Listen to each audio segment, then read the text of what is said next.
ಪರಿಶಿಷ್ಟ ಜಾತಿಗಳಲ್ಲಿ ಒಳ ಮೀಸಲಾತಿ ಕಲ್ಪಿಸಲು ರಾಜ್ಯ ಸರ್ಕಾರ ಬದ್ಧವಾಗಿದ್ದು ಇಂದಿನಿಂದ 3 ಹಂತಗಳಲ್ಲಿ ವೈಜ್ಞಾನಿಕ ದತ್ತಾಂಶ ಸಂಗ್ರಹ ಕಾರ್ಯ ನಡೆಯಲಿದೆ ಎಂದು ಮುಖ್ಯಮಂತ್ರಿ ಸಿದ್ದರಾಮಯ್ಯ ಬೆಂಗಳೂರಿನಲ್ಲಿಂದು ಹೇಳಿದ್ದಾರೆ.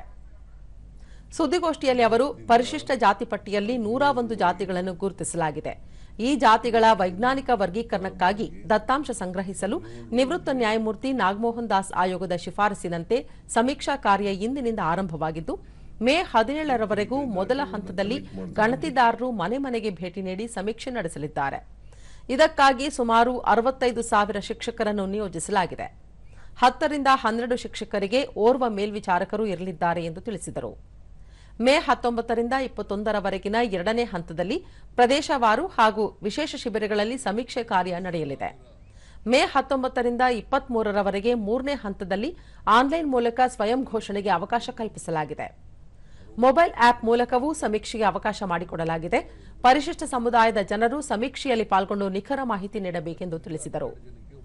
ಮೊಬೈಲ್ ಆಪ್ ಮೂಲಕವೂ ಸಮೀಕ್ಷೆಗೆ ಅವಕಾಶ ಮಾಡಿಕೊಡಲಾಗಿದೆ. ಬೆಳಗ್ಗೆ 6:30 ರಿಂದ ಸಂಜೆ 6:30ರವರೆಗೆ ಮೊಬೈಲ್ ಆಪ್ ಕಾರ್ಯನಿರ್ವಹಿಸಲಿದೆ. ಪರಿಶಿಷ್ಟ ಜಾತಿ ಸಮುದಾಯದ ಯಾರೊಬ್ಬರೂ ಸಮೀಕ್ಷೆಯಿಂದ ತಪ್ಪಿಸಿಕೊಳ್ಳಬಾರದು.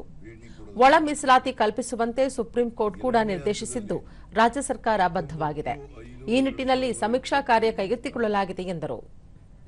19/5/2025ರಿಂದ 21/5/25ರವರೆಗೆ ವಿಶೇಷ ಶಿಬಿರಗಳಲ್ಲಿ ಸಮೀಕ್ಷೆ ಹಮ್ಮಿಕೊಳ್ಳಲಾಗಿದೆ.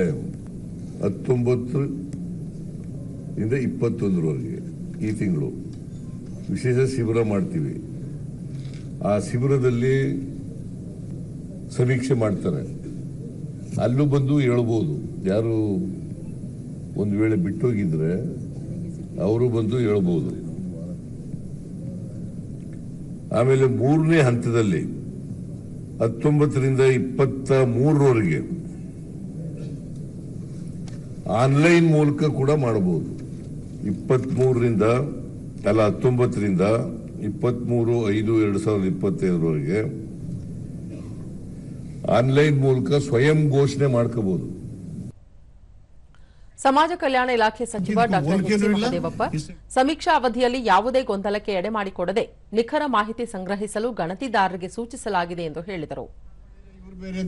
ಸ್ಪರ್ಧೆನೂ ಮಾಡಬೇಕಲ್ಲ, ಒಟ್ಟಾಗೆ ಮಾಡಿ ಯಾರ್ಯಾರು ಎಸ್ಸಿಗಳ ಗುಂಪಲ್ಲಿ ಯಾರ್ಯಾರು ಎಷ್ಟಿದ್ದೀರಿ ಮಾಡಿಸಿ ಕರ್ಕೊಂಡ್ಬಂದು ಒಬ್ರಿಗೊಬ್ರು ಅನುಮಾನ ಪಡಬೇಕಾದ ಅಗತ್ಯ ಇಲ್ಲ. ಪಾರದರ್ಶಕವಾಗಿ ಸರ್ಕಾರ ತೀರ್ಮಾನ ಮಾಡಿ ಸೂತ್ರ ಕೊಟ್ಟಿದ್ವಿ. ಹೀಗಾಗಿ there is no confusion at all. ಆಹಾರ ನಾಗರಿಕ ಪೂರೈಕೆ ಸಚಿವ ಕೆಎಚ್ ಮುನಿಯಪ್ಪ ಪರಿಶಿಷ್ಟ ಜಾತಿಗಳಲ್ಲಿ ಒಳ ಮೀಸಲಾತಿ ಕಲ್ಪಿಸಲು ಸಮೀಕ್ಷಾ ಕಾರ್ಯ ಮಹತ್ವದ್ದಾಗಿದೆ ಎಂದು ತಿಳಿಸಿದರು. ಆ ಜನಸಂಖ್ಯೆ ಆಧಾರವಾಗಿ ಎಲ್ಲಾ ಸೌಲಭ್ಯಗಳು ಆರ್ಥಿಕ ಸಾಮಾಜಿಕ ಶೈಕ್ಷಣಿಕ ಸಮಾನತೆಯನ್ನು ಕೊಡೋದಕ್ಕೆ ದಿಟ್ಟ ಹೆಜ್ಜೆಯನ್ನು ಇಟ್ಟಿರುವ ಮಾನ್ಯ ಮುಖ್ಯಮಂತ್ರಿಗಳಿಗೆ ನಾನು ಹೃದಯಪೂರ್ವಕವಾಗಿ ಅಭಿನಂದನೆ ಮಾಡ್ತೇನೆ.